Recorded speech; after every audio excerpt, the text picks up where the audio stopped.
Hi అండి, అందరికీ నమస్తే. ఈరోజు బీట్రూట్ పౌడర్ అండి. 2 బీట్రూట్లను తీసుకోవాలి.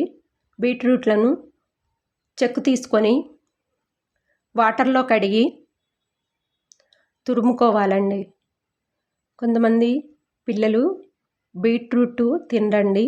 ఇలా పౌడర్ చేసి పాలల్లో కలిపితే తాగుతారు. తురుముకొని ఎండలో పెట్టుకొని ఆరబెట్టుకోవాలండి.